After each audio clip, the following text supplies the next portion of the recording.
ขอความสุขความสวัสดีจงมีแด่ท่านผู้ขอนำท่านเข้าสู่รายการจำนันจาในวันนี้นะครับต่อจากเมื่อวานที่ได้พูดถึงตราบลมหายใจสุดท้ายก็พูดถึงเส้นผมซะยาวเลยนะครับซึ่งสิ่งต่างๆเหล่านี้มันเป็นจริงอย่างที่พูดจริงๆหากเธอมองทุกการเกิดมาที่มีอย่างลึกซึ้ง เราทั้งหลายต่างถูกรัดรึงด้วยกามและตัณหาดังแมงมุมที่วางสายใยกับติดใยที่ตนสร้างมาเกิดวนอยู่ในโลกาไม่หลุดพ้นไปนะครับนี่ถ้าเราพิจารณาจริงๆแล้วอย่างลึกซึ้งนะครับไม่อคติเป็นไปตามเนื้อผ้าเลยว่างั้นเถอะนะครับเราก็จะเข้าใจตัวเองนะครับเข้าใจว่า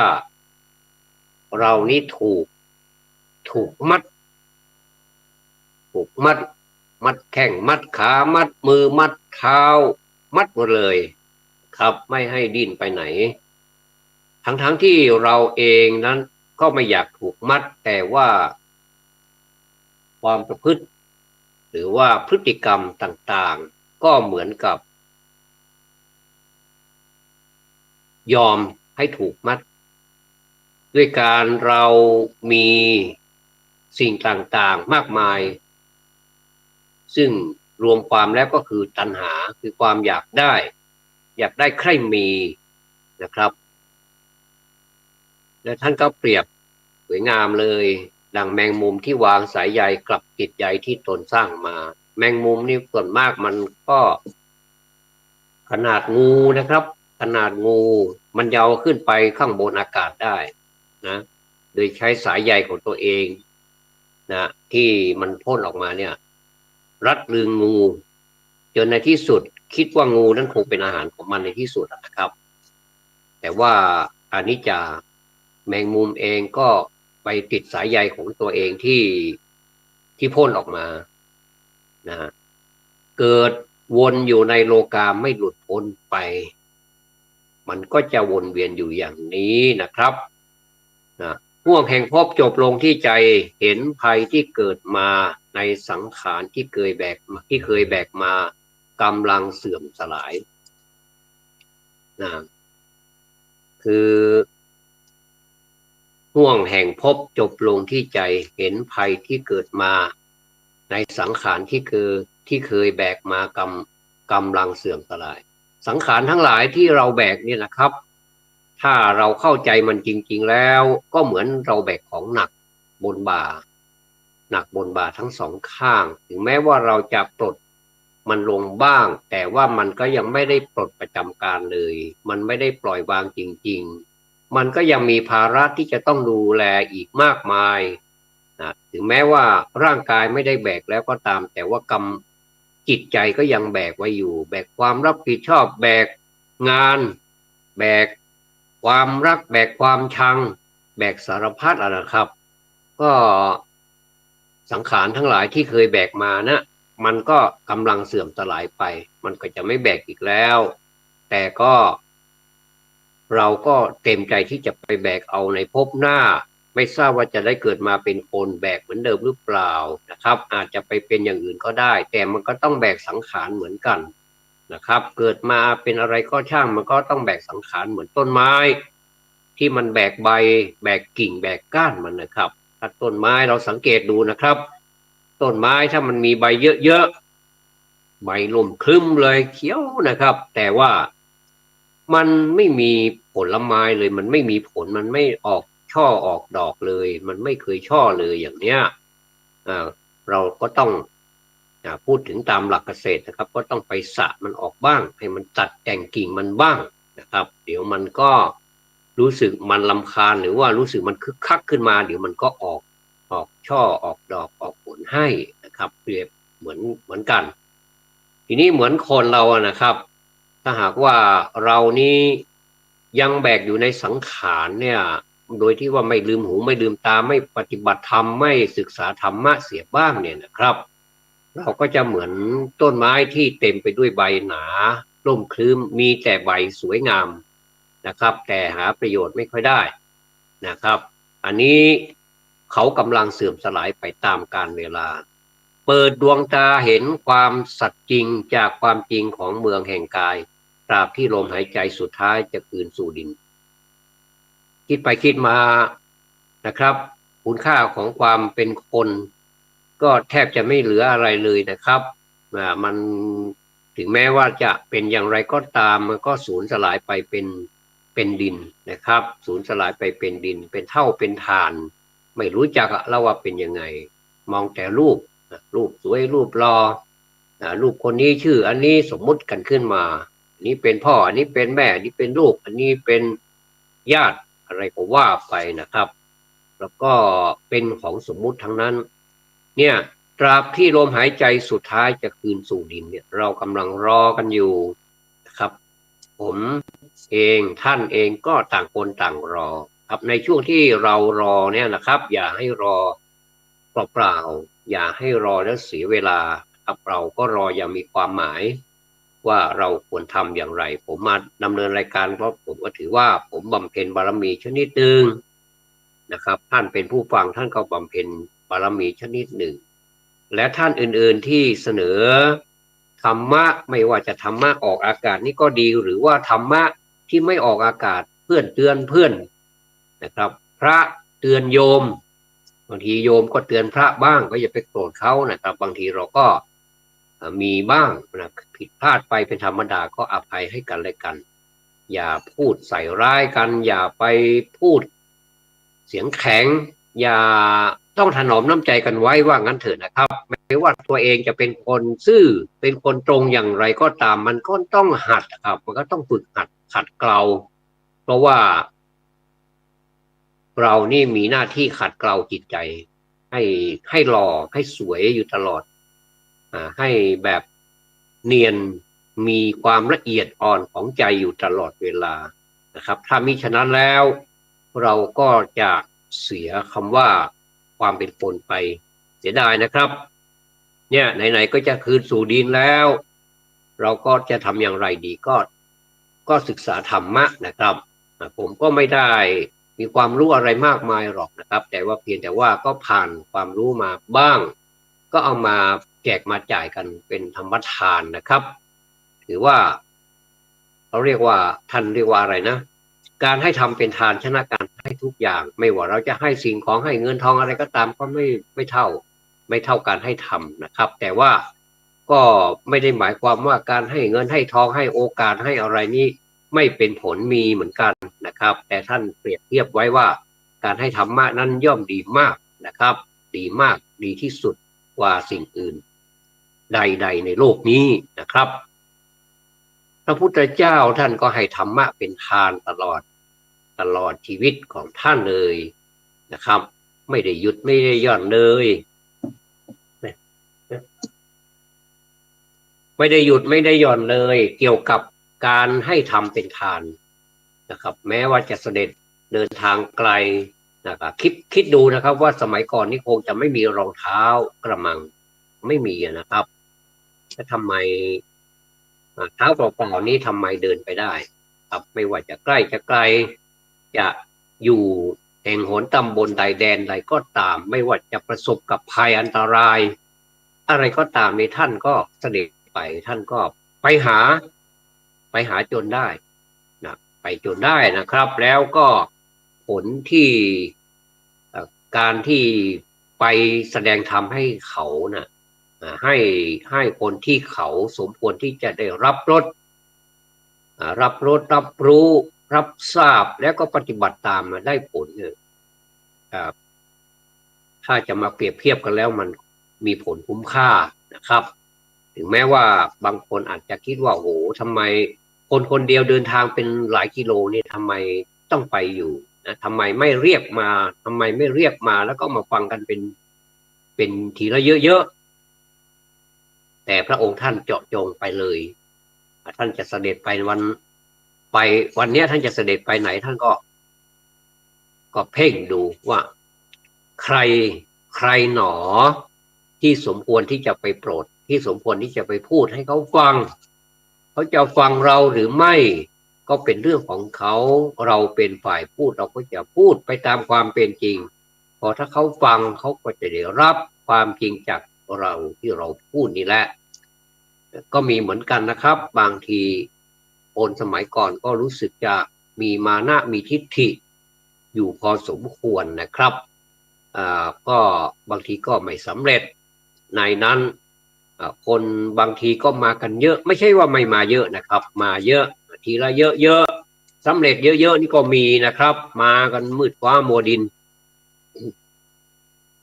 แล้วส่วนมากแล้วจะสำเร็จ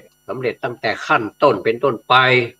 ขั้นต้นนะครับแล้วก็ขั้นกลางแล้วก็ขั้นสูงแล้วท่านบอกว่าแล้วแต่บุญบารมีของแต่ละคนที่สะสมมาไม่เหมือนกันบางคนเขาใกล้จะสุกแล้วมาบ่มอีกหน่อยมันก็จะสุกบางคนก็สุกเลยก็สำเร็จขั้นสุดท้ายเลยอย่างนี้นะครับก็เปรียบไปเหมือนผลไม้นะครับคนเรานี่เปรียบไปเหมือนผลไม้เหมือนมะม่วงเหมือนทุเรียนถ้าเราไปเอาไปสอยมะม่วงที่มันแบบเหมือนกับมันจะสุกนะครับมันเหลืองความจริงมันไม่เหลืองมันไม่สุกนะครับมันบางทีมันจะเหลืองเพราะแดดเพราะลมหรือเปล่าก็ไม่ทราบยังแข็งอยู่นะครับเอามาบ่มไว้ไหนได้เปรี้ยวแล้วก็ไม่หวานนะครับรสชาติก็ไม่ดีนี่ก็เรียกว่าเหมือนกับคนเรานะครับถ้ามันยังไม่ถึงเวลาแล้วก็เอามาบ่มนี่บ่มยังไงมันก็ไม่สุกหรอกครับแต่ว่าถ้าคนเรามันจะสุกแล้วเนี่ยพูดคำสองคำเดี๋ยวมันก็สุกแล้วก็มันก็หวานหอมนิ่มน่ารับประทานเป็นยิ่งนักเนี่ยนะครับอันนี้สาวกของพระพุทธเจ้านี่มีมากมายหลายประเภทนะครับแล้วก็ไปเจออะไรต่ออะไรอีกที่มันท้าทายที่จำเป็นจะต้องทรมานบ้างจำเป็นที่จะต้องทำนั่นทำนี่เพื่อให้รับเพื่อให้ยอมรับอย่างนี้นะครับแต่ด้วยพระเมตตานะครับไม่ได้ทรมานเพื่อความสะใจ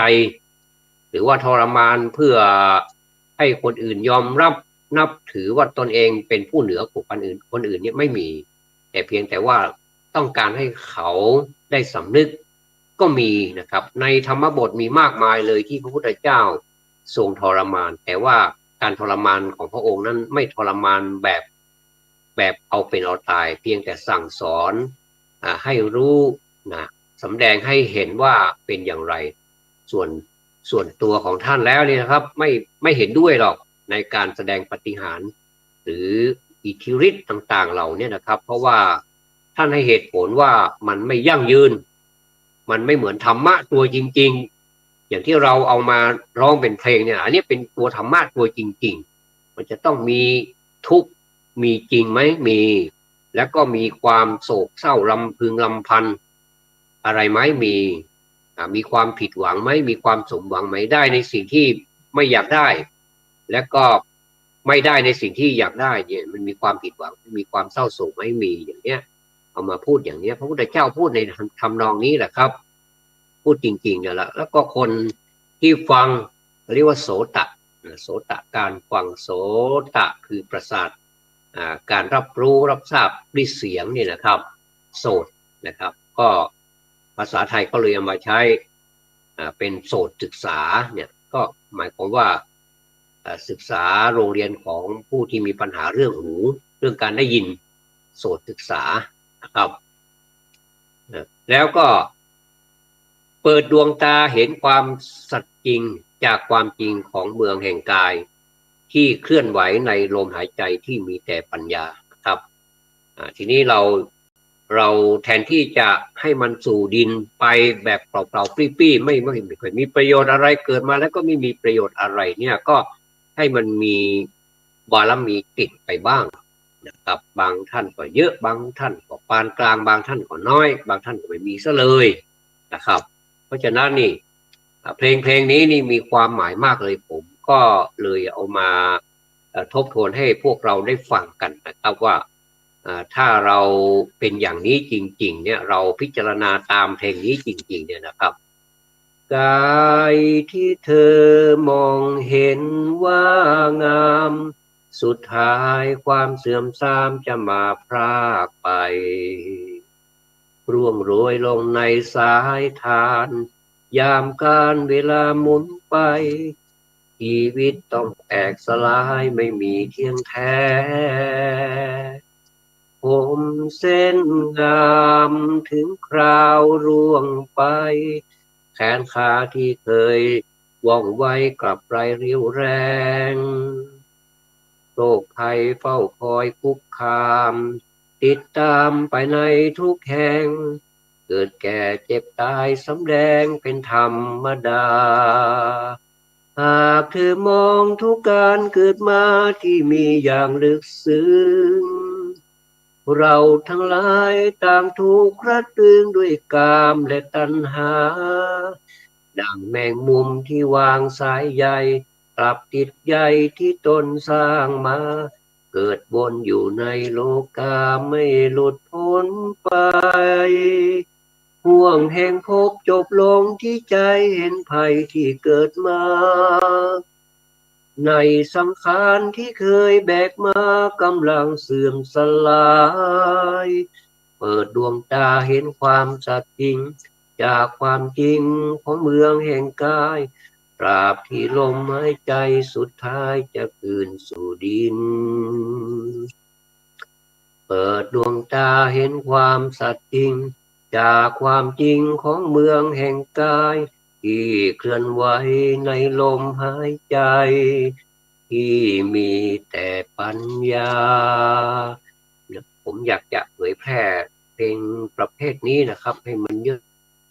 ะให้มันทั่วบ้านทั่วเมืองไปหมดเลยหรือเพลงที่เราตื่นมาตอนเช้าเราได้ยินเสียงเพลงพระพุทธเจ้าอย่างนั้นนะครับหรือว่าเป็นเพลงที่ปลุกให้เราชาวพุทธเนี่ยนะได้ยินได้ฟังกันบ่อยๆอย่างน้อยที่สุดวันละครั้งก็ยังดีเนี่ยนะวันละครั้งตอนเช้าแทนที่เราจะมาเปิดเพลงอย่างอื่นที่มันเป็นเรื่องความอยากอย่างที่ว่าเนี่ยนะมันเป็นความต้องการเป็นความอยากเป็นความกระตือรือร้นที่มันผิดที่ผิดทางไปหน่อยหนึ่งแต่ว่าเรื่องเพลงนะครับมันห้ามกันไม่ได้ผมก็ชอบเหมือนกันเพลงนี่นะแต่เวลาว่างๆมันก็ร้องเพลงนะเสียงดังว่าลั่นบ้านเลยว่างั้นเถอะนะครับอันนี้เป็นเรื่องของเพลงซึ่งเราก็ต่างคนต่างมี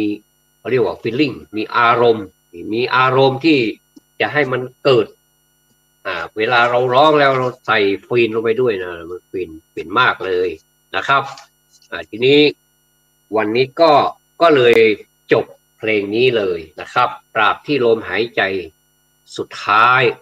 นะครับก่อนที่จะถึงลมหายใจสุดท้ายเราก็พอจะมีเสบียงที่เราสะสมมาบ้างก็เราก็มีความสุขแล้วนะครับก่อนจะจากโลกนี้ไปนะครับก็มีความสุขแล้วส่วนในอนาคตมันจะไปเป็นอะไรนั้นก็เตรียมตัวของใครก็ของมันก็แล้วกันของพันนี้ช่วยกันไม่ได้เพียงแต่ว่าเรายังมีชีวิตอยู่เรายังมีหูตาที่ฟังได้ยินได้ฟังได้ดูได้เห็นเราก็สามารถที่จะปรับนะเรียกว่าปรับปรุงตัวเองนะครับผมก็จะปรับปรุงตัวเองนะผมก็เข้าใจดีนะครับว่ามีบุคคลบางท่านนะครับอาจจะไม่ชอบในการพูดลักษณะนี้ก็ได้ก็แล้วแต่ท่านจะคิดนะครับผมก็ยอมรับนะครับในความที่ท่านเสนอแนะมานะครับขอบพระคุณมากนะครับแต่ว่าเราก็ไปดูก็แสดงว่ามีคนมาติดตามชมอยู่นะครับก็ขอบพระคุณนะครับผมจะเปลี่ยนเรื่องแล้วนะครับความรักคืออะไรข้ามห้วยมาเลยพูดถึงความรักมันคืออะไรกันแน่นะความรักครับนิยามของความรักมันก็มีความผูกพันรักใคร่เห็นใจกันระหว่างเพศมีวงเล็บระหว่างเพศด้วยมีเพศชายเพศหญิงเวลามีความรักก็หัวใจพองโตนะครับมีความรักความผูกพันเหลือเกินมีระหว่างเพศระหว่างวัยหรือระหว่างบุคคล รวมไปถึงต่างชาติต่างศาสนาด้วยนะครับผมได้ประสบพบเห็นมานะครับว่าเราท่านก็เห็นนะครับว่าบางทีนะครับเขาก็มาแต่งงานกับคนไทยบางทีคนไทยก็ไปแต่งงานกับชาวต่างชาติก็แล้วแต่ชาติไหนก็มีนะครับก็แล้วแต่นะครับก็คือความรักเรื่องศาสนาล่ะศาสนานี้บางทีก็ไม่ใช่บางทีนะครับไม่ได้เป็นข้อต่อรองหรือว่าเป็นข้อห้ามหรือว่าเป็นเครื่องกีดกันความรักไม่นะครับก็ยังถือว่ายังใช้ได้อยู่แต่ว่ามันจะไปได้ด้วยดีนั่นก็ยังไม่ทราบเหมือนกันเพราะไม่เคยมีนะครับผมก็เป็นพุทธเหมือนกันแต่ว่าตามที่ได้สังเกตได้เรียนมาได้ศึกษามาได้เห็นมาได้ดูข่าวดูคราวมาก็มีหลายคู่อยู่นะครับว่าบางทีคนหนึ่งเป็นศาสนาหนึ่งอีกคนหนึ่งเป็นศาสนาหนึ่งนะก็ในบัตรประจำตัวประชาชนก็ระบุศาสนาไปด้วยเขาก็แน่นอนอยู่แล้วนะครับว่าเขาเป็นศาสนาอะไรครับแต่ว่าเขาก็อยู่กันได้โอ้นี่น่ายินดีนะครับว่าอยู่กันได้อย่างไรนะครับก็มีรายการหลายรายการเหมือนกันที่นำมาเชิญมาสัมภาษณ์นะครับเขาก็มีเรียกว่ามีวิถีมีการดำเนินชีวิตมีการดำเนินชีวิตของครอบครัวเนี่ยไปอย่างไรเนี่ยแล้วก็อยู่กันยาวได้อย่างไรเนี่ยนะครับหลายคู่นะครับที่อยู่กันยืนยาวไม่เคยเลิกกันเลยนะครับก็อยู่ด้วยกันแบบไม้เท้ายอดทองเลยทีเดียวครับไม้เท้ายอดทองกระบองยอดเพชรนะครับก็มีบางทีก็แล้วแต่สิทธิ์นะครับเป็นสิทธิส่วนบุคคลบางทีเป็นศาสนาอื่นนะครับเขาก็แปลงศาสนาให้มันเหมือนกันซะเพื่อความให้มันเสมอกันอย่างนี้ก็มีถึงจะไม่แปลงถึงจะไม่เปลี่ยนศาสนาแต่ก็อยู่กันได้อันนี้ก็น่ายินดีเป็นอย่างยิ่งนะครับคือความผูกพันความรักใคร่เห็นใจกันระหว่างเพศระหว่างวัยหรือระหว่างบุคคลหรือแม้ว่าต่างชาติต่างศาสนาก็รักกันได้คนเรารักกันได้เหมือนกับเพลงว่านะครับความรักเหมือนโรคาบันดาลตาให้มืดมนไม่ยินและไม่ยนอุปสรรคใดๆความรักเหมือนโคถึกกำลังคึกผิขังไว้ก็โลดจากพอกไปบ่ยอมอยู่ณที่ขังถึงหากจะปลูกไว้ก็ดึงไปด้วยกำลังยิ่งห้ามก็ยิ่งคลั่งบ่หอนคิดถึงเจ็บกายอันนี้มาจากมัทธนภาทารัชกาลที่6ล้นเกล้ารัชกาลที่6นะครับนี่ก็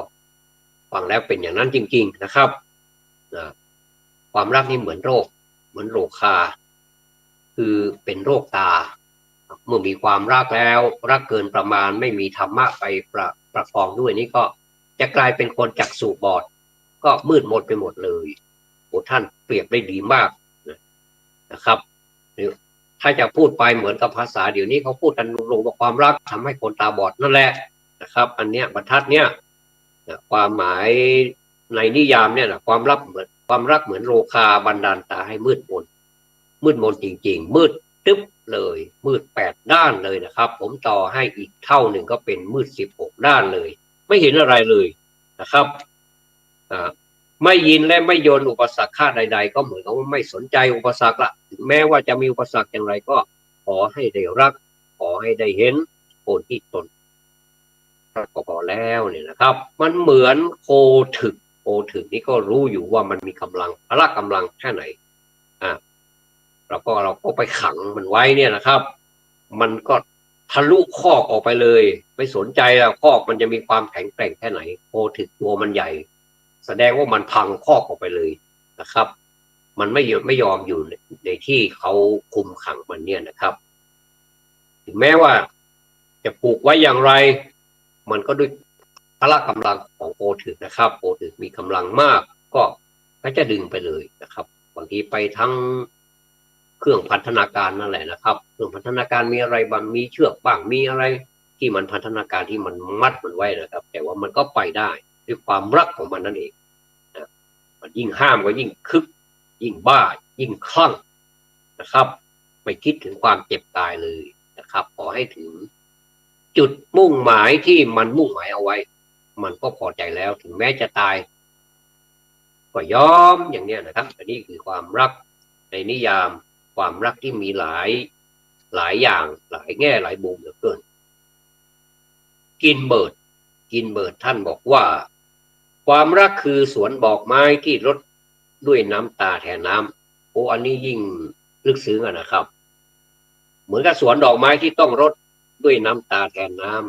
ำกี่ครั้งแล้วนะครับที่เราต้องร้องไห้กับคนที่เรารักบางทีคนรัก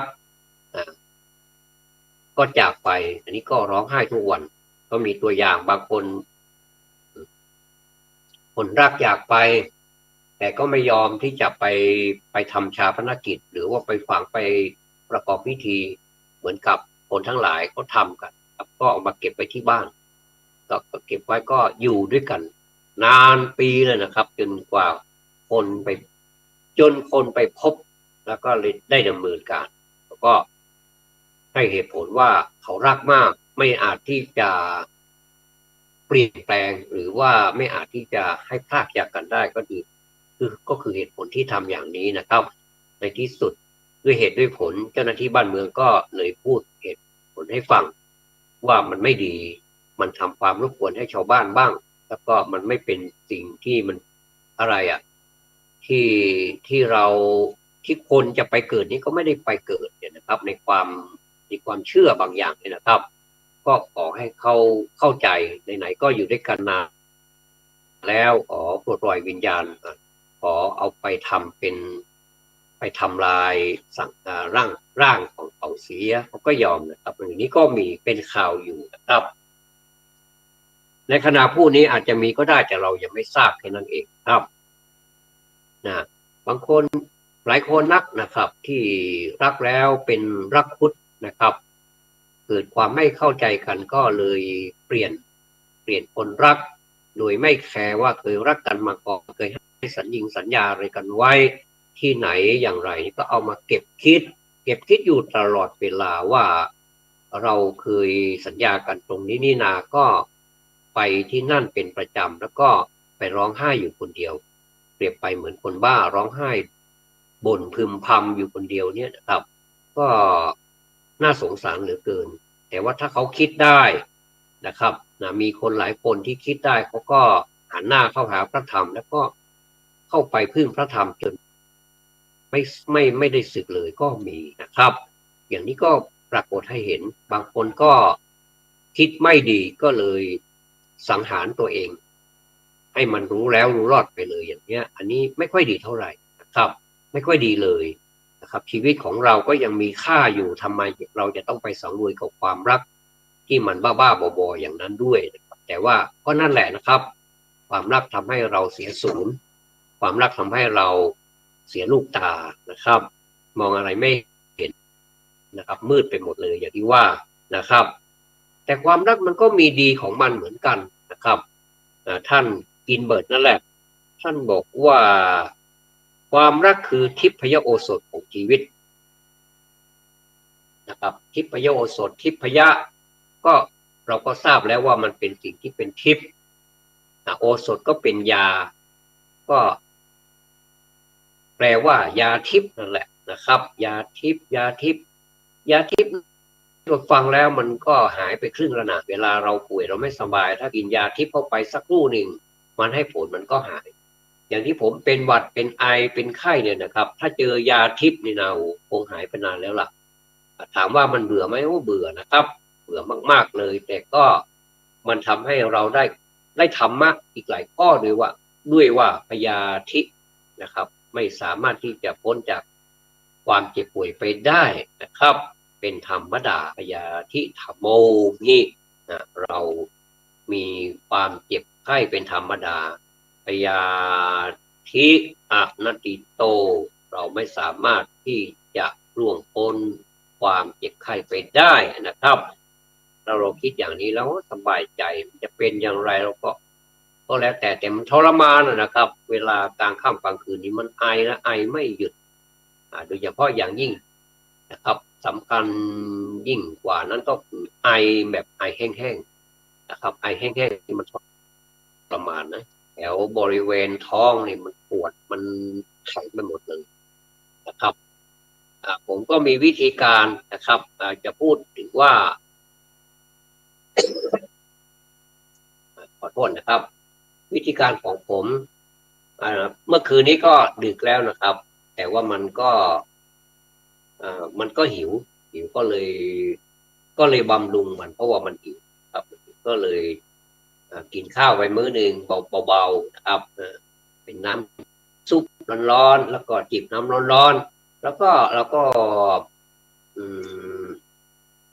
ถ้าเรานอนเนี่ยมันก็จะกลายเป็นอะไรเรียกว่ากรดไหลย้อนเราก็ทราบดีว่ากรดไหลย้อนนี่มันอันตรายเหมือนกันนะเราก็เลยถ้านั่งอยู่ไม่เคลื่อนไหวมันก็ไม่ดีครับผมก็เลยใช้วิธีของการเดินจงกรมการเดินจงกรมนี่ก็ดีมากเลยครับเพราะว่ามันเป็นการ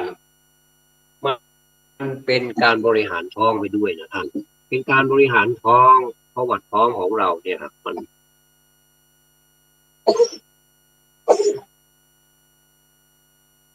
ไปครับ มันดึกแล้วนะครับเราไปรับประทานอาหารเนี่ยเราไปมันก็รู้สึกว่ามันงงเหมือนกันนะว่าเอ๊ะทำไมต้องเอาอาหารมาให้เราที่ด้วย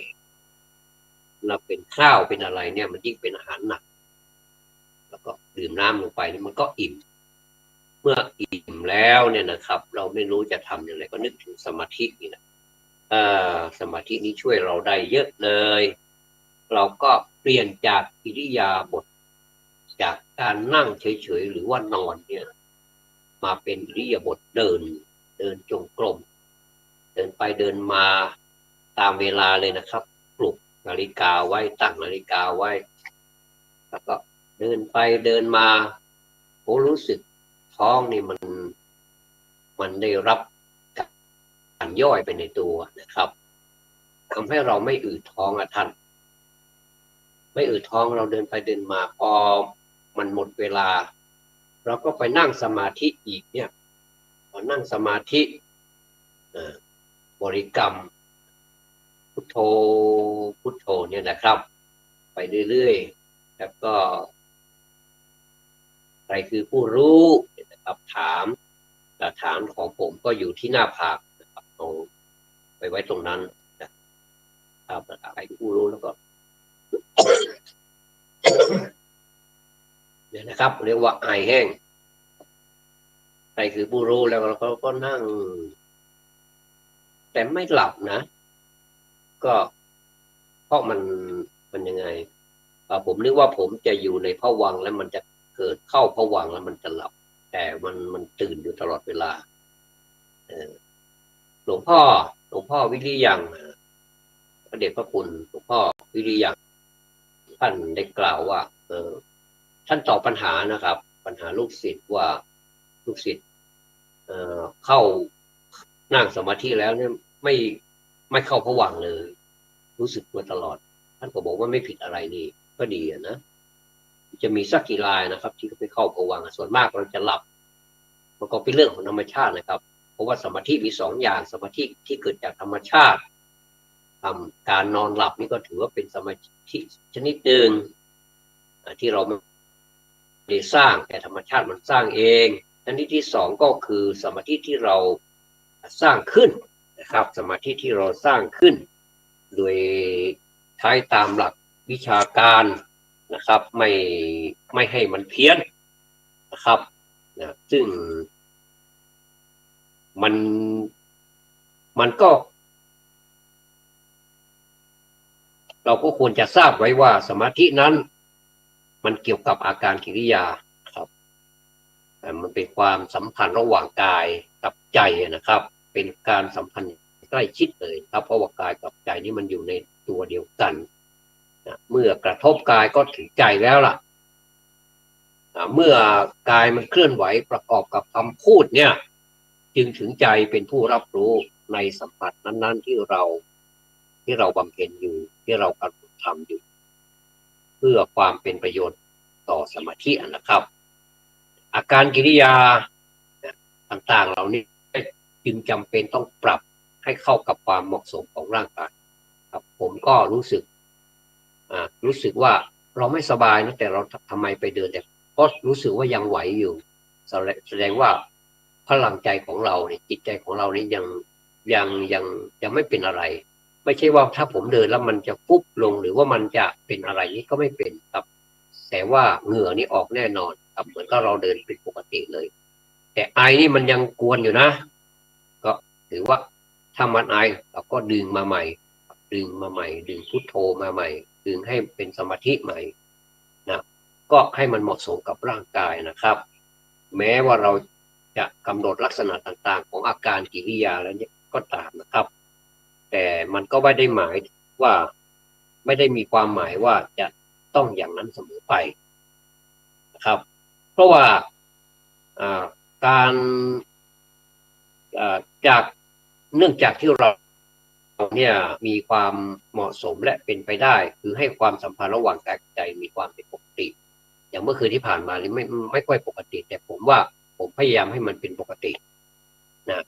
มันพยายามไม่ให้เกิดปฏิกิริยาต่อกันเพราะจะต้องใช้เวลาการทำเป็นระยะเวลานานเหมือนกัน30 นาทีนะครับเพราะฉะนั้นนี่ผมก็เลยบังคับได้ก็ถือว่าใช้ได้นะครับตั้งแต่ไปเรียนนี่นะครับเมื่อก่อนก็ไม่มีความรู้สึกอย่างนี้ก็รู้ว่าสมาธิมันเป็นอย่างนี้ก็นั่งกันไปตามระเบียบแค่นั้นเองแล้วก็ไม่ค่อยได้รู้สึกรู้สาอะไรพูดกันตรงๆนะครับก็มีอยู่บ้างนะครับมีความรู้อยู่บ้างแต่ว่าไปต่อยอดบางอย่างมันก็ไม่เหมาะบางอย่างก็ไม่ใช่ไม่ถูกนะครับที่มันถูกอย่างที่ท่านหลวงพ่อเนี่ยท่านตั้งใจจริงๆที่เขียนหนังสือหลักสูตรสมาธินะครับเล่มโตๆเนี่ยครับแต่ว่ามีคุณค่าควรแก่การเก็บรักษาและก็ศึกษาอย่าเก็บรักษาอย่างเดียวนะครับควรแก่การศึกษายิ่งเลยผมก็ขอบพระคุณกัลยาณมิตรนะครับไว้ณที่นี้ด้วยนะครับในความขอบพระคุณนั้นผมจะขอบพระคุณอย่างไรผมขอให้ท่านมีสุขภาพที่แข็งแรงมีดวงปัญญาสิ่งใดที่ท่านต้องการที่ท่านปรารถนาขอให้สิ่งนั้นจงเป็นของท่านนะครับจงเป็นของท่านแล้วก็ถึงแม้ว่าสิ่งอุปสรรคใดๆที่มันจะเกิดขึ้นกับท่านก็ขอให้สิ่งนั้นสลายไปสลายตัวไปนะเพราะวัตถุสัพพมังคลังนะครับ May there be every ever blessing may all heavenly being protect you touch the power of the Buddha the power of the Dhamma the power of the Sangha นะครับ May you always be well ขอให้ทุกสิ่งอันเป็นมงคลทั้งปวงจงมีแก่ท่านขอเทวดาทั้งหลายทั้งปวงจงปกปักรักษาท่านขอความสวัสดีจงมีแก่ท่านตลอดการทุกเมื่อเถิดเป็นผู้สนับสนุนในด้านตำรับตำราวิชาการรวมไปถึงคุณครูด้วยนะครับคุณครูบาอาจารย์ท่านแต่ละท่านนั้นท่านเห็นท่านเอาจริงเอาจังเหลือเกินครับท่านแบบทุ่มเทที่จะให้ลูกศิษย์ลูกหาหรือว่านักศึกษาทั้งหลายเนี่ยให้เข้าใจเหมือนที่ท่านเข้าใจนะเหมือนที่ท่านได้ศึกษามาครับขอบพระคุณอย่างสูงรวมไปถึงขอบพระคุณเจ้าหน้าที่ที่ให้การบริการรวมไปถึงกัลยาณมิตรนักศึกษาร่วมห้องด้วยนะครับขอให้บุญรักษาทุกท่านนะครับอันนี้ ก็คือเรามาพูดถึงความรักความรักนี่ก็ อืม ถ้าเราจะพูดเป็นประโยคสั้นๆครับประโยคสั้นๆว่าความรักคือยาขนาดเดียวเท่านั้นที่รักษาโรคได้ทุกชนิดมันก็ถูกอีกนะที่เรียกว่าความรักนั้นมิใช่หมายเอาเพียงความรักระหว่างเพศเท่านั้นนะครับแต่หมายถึงความรักระหว่างญาติพี่น้องและความรักระหว่างมิตรสหายนักจิตวิทยาท่านได้กล่าวไว้ว่าคนที่อ่อนแอท้อถอยความรักจะทำให้เขาแกร่งกร้าวห้าวหาญในหัวใจคนที่อ่อนน้อมที่อ่อนแอท้อถอยความรักจะทำให้เขาแกร่งกร้าวห้าวหาญในหัวใจทำนองเดียวกันกับนักวิทยาศาสตร์การแพทย์ใส่กระดูกสันหลังลงไปในร่างของผู้มีสันหลังพิการคนที่ไม่สวยความรักจะทำให้กระชุ่มกระชวยเปล่งปลั่งอย่างประหลาดเลยครับคนที่นอนเซลอยู่บนเตียงพยาบาลนะความรักจะทำให้มีเรี่ยวแรงจนถึงกับเดินเหินได้คล่องแคล่วความรักเป็นอย่างนี้นะคนแก่ที่ทุพพลภาพความรักจะบันดาลให้สดใสใจคอร่าเริงเหมือนคนวัยรุ่นแม้แต่หนุ่มรุ่นกระทงยาขนาดนี้ก็ประสิทธิผลขลังไม่แพ้หนุ่มใหญ่นะครับนี่ก็เรียกว่าเป็นอานุภาพของความรักนะความรักมีอะไรบางอย่างที่ลึกลับอยู่ในตัวมันเองซึ่งจะทำให้รูปร่างหน้าตาของผู้หญิงจิ้มลิ้มกว่าเก่านะครับก็เป็นอย่างนั้นจริงๆมันจะจุดประกายในดวงตาของหล่อนให้แจ่มจรัสรัศมียิ่งขึ้นนะครับอย่างเวลาเรามองนะครับบางทีเราก็ไม่ได้ตั้งใจมันไปสบตาพอดีนะครับโอ้ในตาของเขานี่ตายิ้มตายิ้มที่มุมฝีปากก็ยิ้มแสดงว่าใจเขาก็ยิ้มด้วยนะก็ใจชื้นนะถ้าเราไปเจอคนที่ยิ้มให้เราเนี่ยนะแต่เราก็ต้องยิ้มตอบด้วยนะอย่าไปโดยเฉพาะอย่างยิ่งเนี่ยผมเป็นเสือยิ้มยากด้วยนะว่าให้ตัวเองเป็นเสือยิ้มยากก็ต้องพยายามยิ้มเราก็ยิ้มจากดวงตาจากมุมปากแล้วก็กิริยาท่าทางก็ต้องยิ้มด้วยจิตใจของเราก็ต้องยิ้มด้วยนะครับนี่เขาเรียกว่ามันทำให้ริมฝีปากแห้งแล้วก็ซีดให้กลายเป็นสดใสและโค้งเป็นรูปคันธนูของกามเทพนะครับโอ้ท่านเปรียบไว้ถึงขนาดนั้นเลยนะครับมันบ่มความปลั่งเปล่งและเต็มอิ่มลงไปในใบหน้าพวงแก้มและคิ้วคางของหล่อนจนอาจกล่าวได้ว่าผู้หญิงทุกคนที่ผ่านความรักหรือกำลังมีความรักอยู่เนี่ยจะรู้จักชั่วโมงแห่งความสวยดุจกุหลาบแรกแย้มของหล่อนดีนะครับโอ้เนี่ยก็ดีเหมือนกันนะเกิดเป็นผู้หญิงเนี่ยนะก็ส่วนมากจะรักสวยรักงามนอกจากนั้นแล้วความรักยังบันดาลผลอัศจรรย์ให้แก่มนุษย์มากมายนะท่านมันอาจจะทำให้ชายหนุ่มคนหนึ่งเนี่ยที่ใช้ชีวิตที่เต็มไปด้วยความเหลวแหลกและเกียจคร้านเนี่ยนะโอ้คนเราเกียจคร้านนี่ไม่ต้องเชิญมันมานะขอให้ดองไว้เถอะเดี๋ยวมันก็เกียจคร้านเองอย่างเราจะทำอะไรเนี่ยเดี๋ยวก่อนเอาไว้ที่นั่นก่อนเดี๋ยวความเกียจคร้านเข้ามายืนแล้วก็เป็นนิสัยต่อไปไม่อยากจะทำอะไรแล้วเนี่ยครับเนี่ยจะกลายเป็นคนที่เกียจคร้านถลกแขนเสื้อของเขาแล้วพึงอกสูดลมหายใจเต็มปอดแล้วเอาเข้าคว้าจอบอุดดินหักล้างถางพงอย่างไม่รู้จักเหน็ดเหนื่อยเขาเรียกว่าฮึดสู้อย่างผมฮึดสู้กับโรคเดี๋ยวนี้นะครับโรคไอโรคหวัดโรคไข้เป็นอะไรเนี่ยนะผมก็ฮึดฮัดแต่บางทีก็สู้มันไม่ไหวเหมือนกันแต่ผมก็สู้นะครับจนกว่ามันจะหายมันเป็นได้มันก็หายได้ผมคิดอย่างนี้นะครับท่านที่รักครับความรักวันนี้ก็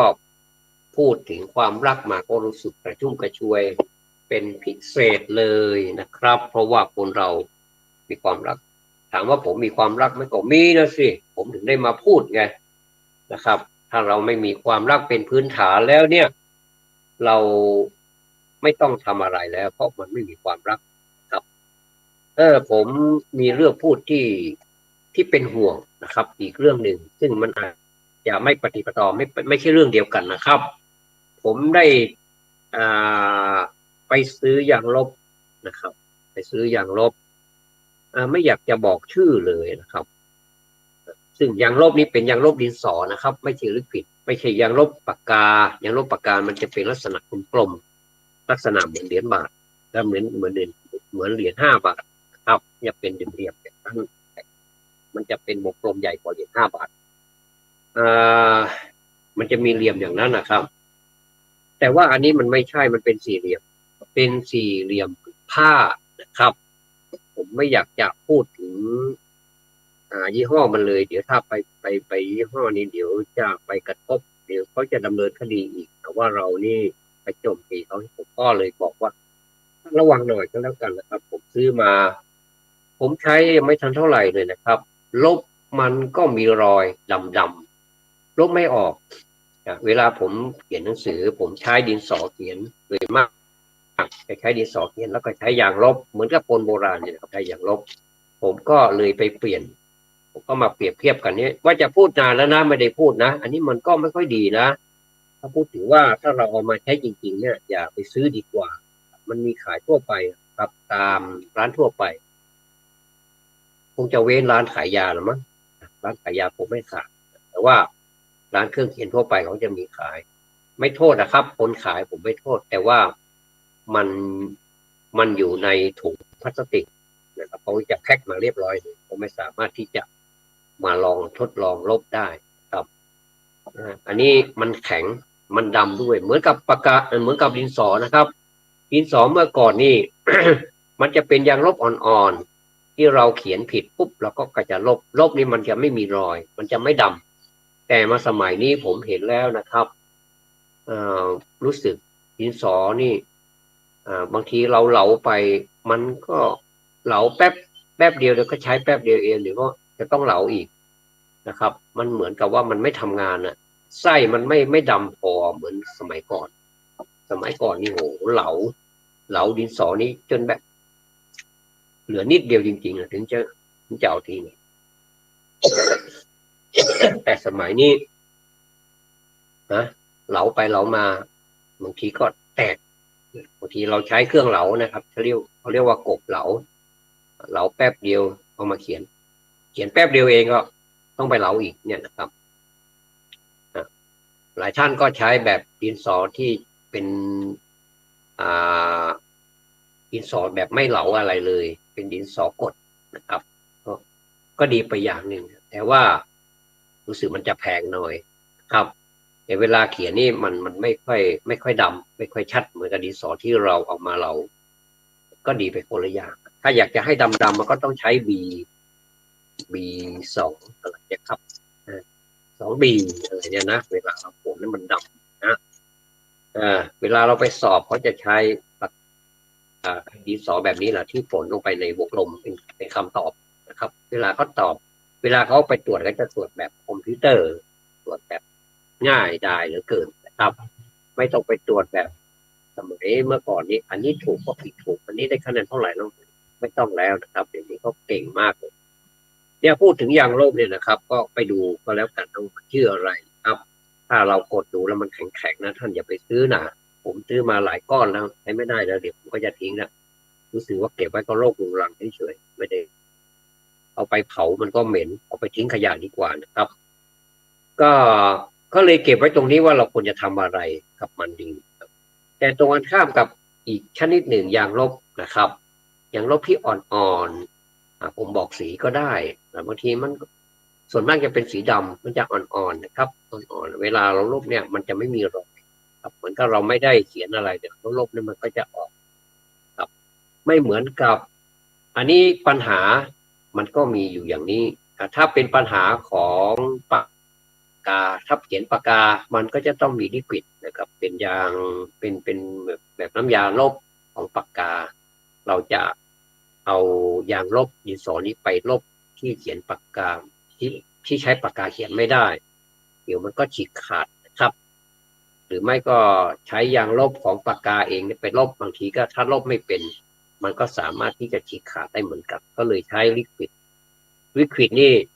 ถ้าใช้ไม่เป็นนะครับ มันก็จะไปคือมันจะหนาเวลาเราลบแล้วเนี่ยเราก็ปล่อยทิ้งไว้สักระยะให้มันแห้งก่อนครับแบบลบแบบบางๆลบหลายแต่ขอให้รอยที่เราเขียนให้มันหายนะครับไม่ใช่ลบแบบเยอะเหลือเกินเนี่ยนะมันก็เปลืองด้วยแล้วก็มันเวลาเราจะเขียนอะไรลงไปมันก็ไม่สวยด้วยก็ให้บางๆพอสมควรแล้วก็ทิ้งไว้สักครู่หนึ่งให้มันแห้งแล้วก็เราเขียนลงมันจะชัดเจนมากเลยนะครับอันนี้ก็เลยว่าลิควิดมีหลายยี่ห้อเหลือเกินในลบปากกาอันนี้ก็เป็นเกรดเล็กๆน้อยๆที่ผู้บริโภคทั้งหลายนี่ควรจะระมัดระวังเพราะว่าเราจะไปโทษร้านค้านี่ก็ไม่ได้นะก็มีหน้าที่ค้าขายอย่างเดียวเขาไม่ได้มาว่าอันนี้มันไม่ดีเขาไม่ขายไม่ใช่เขาให้ได้ขายครับทางโรงงานทางคนทำออกมาขายก็ส่งกันเหลือเกินครับมันก็อยู่ที่พวกเรานะครับไปพิจารณาว่าถ้าท่านไม่เชื่อผมนะก็ท่านลองซื้อมาใช้เถอะครับว่าก็จะเดียวกันกับผมจริงๆนะครับนะฮะก็ว่าจะพูดเรื่องนั้นเรื่องนี้อีกก็คงจะพอสมควรแก่เวลาแล้วนะครับวันนี้สิ่งใดที่มันเป็นเสียงที่เล็ดลอดออกไปเป็นเสียงไอเสียงอะไรที่ไม่สมควรก็ต้องขออภัยด้วยการพูดภาษาอังกฤษผมก็ยังไม่ดีเลยแต่ผมก็พยายามอะไรก็ตามนะครับที่เรามีความสนใจเราพยายามจะพูดมันก็มีผิดบ้างเหมือนกับฝรั่งมาพูดภาษาไทยก็ผิดบ้างแต่เขาก็พยายามพูดจนในที่สุดก็พูดภาษาไทยเก่งครับมีฝรั่งเยอะเลยนะครับคนต่างชาติพูดภาษาไทยเหมือนกับเป็นคนไทยเลยนะครับขอบพระคุณท่านผู้อำนวยการเป็นอย่างสูงนะครับที่ให้โอกาสกระผมได้นำรายการจำนันจาพูดไปหัวเราะไปพูดไปใช้อารมณ์ไปนะครับบางทีจะได้สาระบ้างไม่ได้สาระบ้างท่านก็ไปคัดสรรก็แล้วกันนะครับผมก็ตั้งใจพูดแล้วล่ะนะครับวันหลังจะมาพูดให้ใหม่ให้มาฟังกันใหม่แล้วก็เรื่องคงจะเป็นเรื่องอะไรก็ไม่ทราบนะครับเป็นเรื่องของอนาคตแต่ว่าจะพยายามให้มันเป็นสาระมากที่สุดขอบพระคุณท่านเป็นอย่างสูงนะครับขอความสุขความสวัสดีจงมีแด่ท่านผู้ฟังทุกท่านธรรมะสวัสดีครับ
ขณะนี้ท่านกำลังฟังสถานีวิทยุกระจายเสียงพระพุทธศาสนา FM 104.5 เมกะเฮิรตซ์